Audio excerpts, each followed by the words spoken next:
पास स्थित एक छोटा सा गांव है जिसका नाम है खगड़िया। इस गांव में एक परिवार था और उस परिवार के सदस्य थे सागरमल जी नाहटा, उनकी अर्धांगिनी मीठी बाई और उनकी 4 संतान। सागरमल नाहटा इस छोटे से गांव में मकई के दाने और मिर्ची पाउडर के साथ हल्दी धनिया का कारोबार करते थे। सागरमल नाहटा बहुत ही खुश मिजाज इंसान थे और अपने बच्चों के साथ साथ आसपास के बच्चों में वो काफी लोकप्रिय थे, क्योंकि वो हर रात बच्चों को कहानियां सुनाया करते थे। उस गांव के बच्चे उन्हें प्यार से नाना जी कहते थे। हालांकि उम्र में वो काफी छोटे थे, करीबन 40 साल। नाना जी अक्सर अपने घर के बरामदे में चारपाई लगाकर बच्चों को कहानियां सुनाया करते थे, पर उस दिन नाना जी की चारपाई तो वहां थी, पर नाना जी वहां नहीं थे। नाना जी को खोजते हुए बच्चे उनके कमरे तक गए और पाया कि नाना जी तो सोए हुए हैं। बच्चे भी आखिरकार बच्चे होते हैं, कहानी सुने बिना वो कहां वापस जाने वाले थे। उन्होंने नाना जी को उठाने का प्रयास किया, पर कई कोशिशों के बाद नाना जी की नींद टस से मस नहीं हुई। घर के अंदर बच्चों की हुड़दंग सुन मीठी बाई दौड़ती हुई कमरे में गई और बच्चों को डांट भगाया। हैरानी की बात यह है कि इतने शोर शराबे के बाद भी नाना जी की नींद टूटी नहीं। मीठी बाई को लगा कि शायद उनके पति आज बहुत ज्यादा थक गए हैं, इसलिए उन्हें जल्दी नींद आ गई। पर चौंकाने वाली बात तो यह है कि उस रात के बाद से हर रात उनका शरीर यूं शिथिल पड़ा रहता, मानो उनके शरीर में कोई जान ही ना हो। ऐसी हालत में उनको नींद से जगाने की कई कोशिशें की गई, जैसे पानी के छींटे मारना, 3-4 लोगों का उनके शरीर पर चढ़ जाना, यहां तक कि डॉक्टर्स के पास भी उनकी इस बीमारी का कोई इलाज नहीं था। लेकिन आश्चर्यजनक रूप से सूरज की पहली किरण के साथ सब कुछ बदल जाता। उनके शरीर में उनकी जान वापस आ जाती। हर दिन सुबह सागरमल जी को लोगों के कई सवालों का सामना करना पड़ता, लेकिन वो किसी भी सवाल का जवाब नहीं देते, बल्कि ऐसी झिझक दिखाते मानो सब जानते हुए भी वो किसी के डर से लोगों को सच नहीं बता सकते। धीरे धीरे सागरमल जी का व्यक्तित्व बदलता जा रहा था। एक खुश मिजाज इंसान से वो अब काफी चिड़चिड़े, गंभीर, सहमे हुए से और डरे हुए से हो गए थे। अब वो बच्चों को कहानी सुनाने वाले नाना जी नहीं रहे। आखिरकार एक दिन उन्होंने अपनी चुप्पी तोड़ी और उनके इस तरह के व्यवहार की सच्चाई सबको बताई। उनकी बातें सुन सब हैरान हो गए थे। उनके साथ रोज होने वाले हादसों का कारण लोगों की यकीन करने की शक्ति के काफी परे था। उन्होंने बताया कि उनके शरीर में किसी रूहानी ताकत का निवास है, जो रात होते ही सक्रिय हो जाती है और उन्हें पूरी तरह से अपने वश में कर लेती है।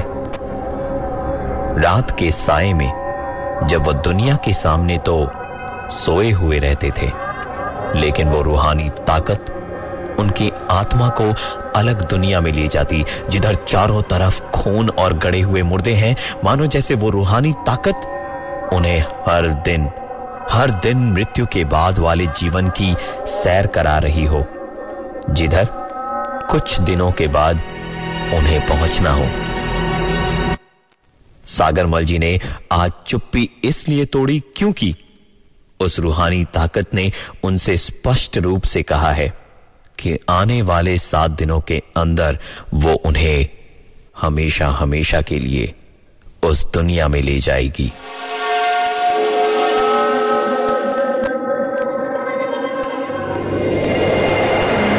कहानी का अगला भाग, ब्रेक के उस पार। पूरा परिवार उनकी बातें सुन अचंभित था। उन्होंने तुरंत एक पंडित को बुलाने की ठानी जो उनके शरीर से उस रूहानी ताकत को मुक्त करा सके।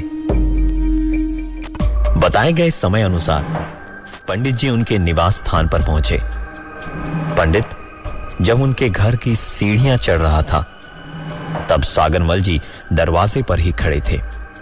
पंडित को आता देख वो खुद सीढ़ियां उतरने लगे और पंडित के पास जाकर उसे बड़े जोर का धक्का दिया, मानो उनके शरीर में असीम शक्तियां समाई हों। पंडित जी सीधा सीढ़ियों के नीचे जा गिरे और फिर वहीं से डर के मारे 9-2-11 हो गए।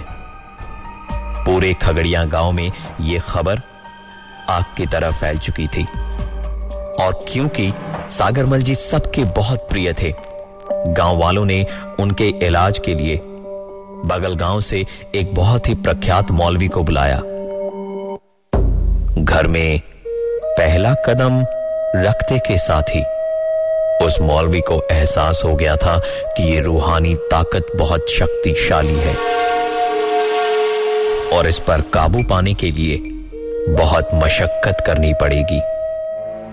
अपनी तंत्र विद्या का इस्तेमाल करते हुए उन्होंने घर के चारों तरफ एक सुरक्षा कवच तैयार किया और घर के अंदर और ठीक बाहर एक एक लोहे की कील ठोकते हुए उसे कभी ना निकालने का मशवरा भी दिया। घर के ठीक बाहर उन्होंने एक ओखली में मिट्टी की हांडी रखी और घर के लोगों से गुजारिश करी कि घर से बाहर जाते वक्त और अंदर आते वक्त लोहे के डंडे से उस हांडी पर वार करें। इन सभी प्रक्रियाओं के बीच सबसे अहम कार्य यह था कि अगले 7 दिन तक घर वालों को यह ख्याल रखना था कि रात के वक्त सागरमल जी की आंख न लगे और वो किसी भी हालत में इस घर से बाहर कदम न रख पाए। अगले 7 दिनों तक सागरमल जी को घर में कैद करके रखना काफी मुश्किल था। पहले 2 दिन तो सागरमल जी ने कोई प्रतिक्रिया नहीं दिखाई, लेकिन जैसे जैसे समय बीतता गया उनकी उत्तेजना और ज्यादा उग्र होती गई।